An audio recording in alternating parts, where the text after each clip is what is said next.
The U.S. is not and cannot be the global hegemon. China is not experiencing the same disruptions that came from the sanctions regimes, which have in some sense boomeranged on the sanctioning countries. Hello, 大家好，欢迎回到外媒看中国，我是安博然。Today I have a very special guest, US economist and Columbia University professor Jeffrey Sachs. I'm using this opportunity to ask the professor a bunch of varied questions, largely centering around China, from avoiding war to poverty alleviation to China's low inflation to whether or not the US will accept the emergence of a new multipolar world order. This is Reports on China. I'm Andy Borham in Shanghai. Let's get reporting. It's an absolute pleasure to introduce today's guest, who is not only a Columbia University professor, but also has served as a special advisor to the UN Secretary General, advised numerous governments in economics and inflation, written a book called The End of Poverty, and he's been named one of the 100 most influential people in the world by Time magazine twice. Professor Jeffrey Sachs, thank you so much for coming on the show. Pleasure to be with you. Thank you. Now, it's not often I get the chance to chat with such an accomplished person, so today I'm hoping to ask you a handful of quite general questions relating to a number of different topics. First, I want to talk with you a bit about the supposed switch from a unipolar world, which is dominated by US hegemony, to a multipolar world where other governments, especially in the global south, are given more agency and more say in how the world is run. So lately, I've really kind of felt that the switch to a multipolar world has accelerated quite a bit, especially with the diplomatic gains China has made in the Middle East. So I was wondering if you believe that we're truly heading into a new multipolar paradigm, and I was also wondering what you think that might look like. Well, the world is changing, and it's changing very fast from not just a unipolar world with the U.S. Role as a so-called hegemon, but really from a North Atlantic-led world of the last 2 centuries to a world where economy, finance, power is much more spread around the world.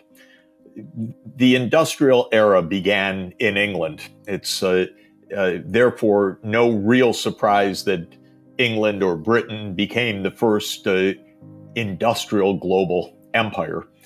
And Britain ruled the seas and really ruled much of the world during the 19th century. And other European newly industrialized countries formed their own empires in Africa and in Asia. And that Western-led or North Atlantic-led world continued throughout the 20th century. But after 2 disastrous world wars and a Great Depression, the global leadership of the North Atlantic shifted from Western Europe and Britain to the United States. So the U.S. has been the dominant power since 1945. But with independence of India, the end of empire across Africa, the restoration of real sovereignty of China, starting with the formation of the People's Republic in 1949, and with the economics that has followed that, the world economy has rebalanced. The spread of technology has become far more equal. China, of course, has become one of the lead economies and centers of innovation of the world. India is one of the fastest growing large economies of the world.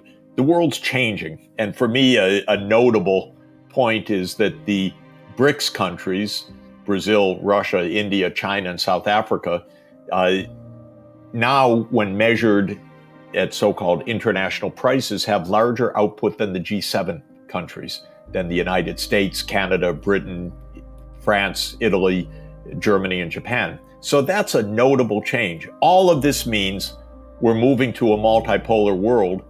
None of it means that the United States likes it or accepts it right now. So psychologically, the U.S. is having a very hard time, and it's trying to hold on to its dominance.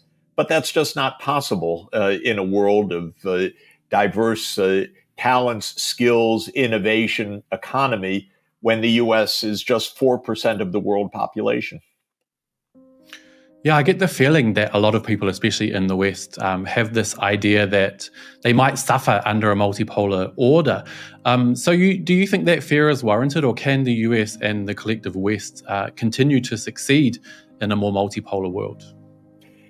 You know, as an economist, I'm a believer in a win-win world. I don't believe that globalization or the rise of China or the rise of India or the rise of Africa in any way diminishes the opportunities for well-being in the United States or Europe. Indeed, I think it enhances those possibilities. In any event, we need cooperation to face challenges like human-induced climate change.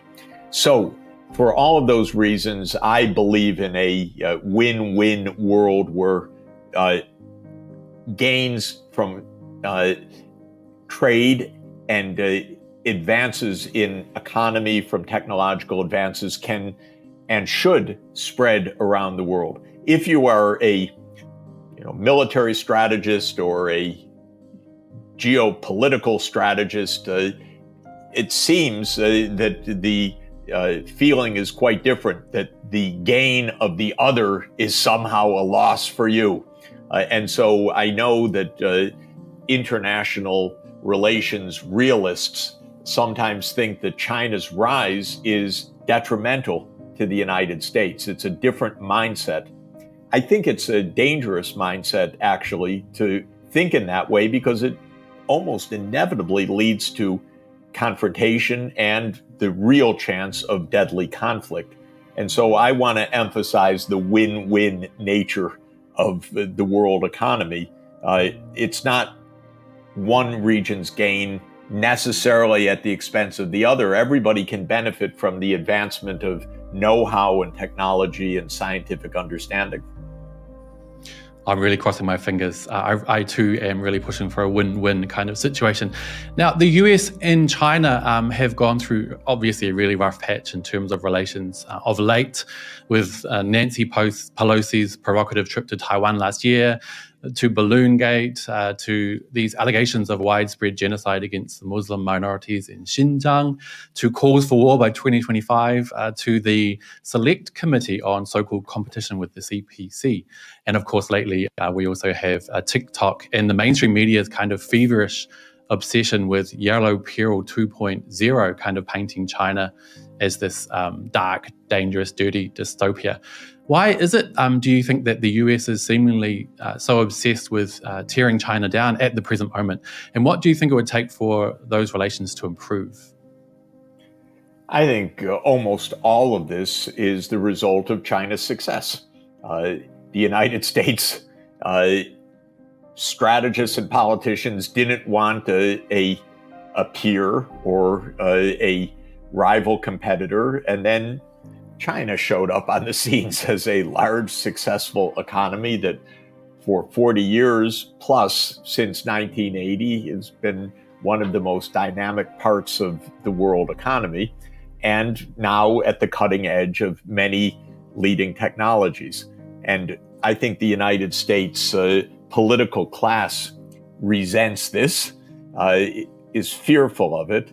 The geostrategists who think in terms of zero-sum struggles think that China's advances to the detriment of the United States. Again, a mindset I don't believe and don't accept, and think is actually a very dangerous one. But most of this is a reaction to China's success. And I think that it needs to be overcome through systematic dialogue, negotiation, hammering out solutions where there are real differences, not the shouting, the finger pointing, the kind of hysteria. Of course, there's a lot of prejudice built in as well. You mentioned Yellow Peril 2.0. Well, there is some feeling wrong in the United States that if China is advanced, they must have cheated to do it. How could they be a competitor with us, after all? This is pretty ingrained and is wrong. I say to these people, get a passport, go take a visit, go learn something, read some history, understand the long sweep of history. I wrote a book in 2020 called The Ages of Globalization, in which China features for hundreds and hundreds of years as the world-leading economy, the source of major technological advances. I explain the swings that happened afterwards, but I see China's recovering a natural position as one of the world leaders in innovation and technology. And from my point of view, that's all to the good.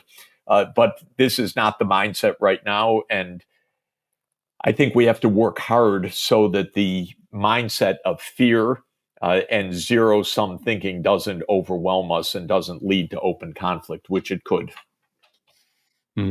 Now, speaking of having a passport and getting around, you've been to a few places. You've given economic advice to a number of governments, including those of Mikhail Gorbachev and Boris Yeltsin. And in Poland, you were awarded one of that country's highest honors, the Order of Merit, for authorizing a comprehensive plan to switch from a central planned model to the market economy. So I was wondering, based on your vast experience in that area, how you would summarize China's reform and opening up over the past 40-odd years. And do you agree with the idea that this country's witnessed kind of an economic miracle that's without precedent? China has been the most successful, sustained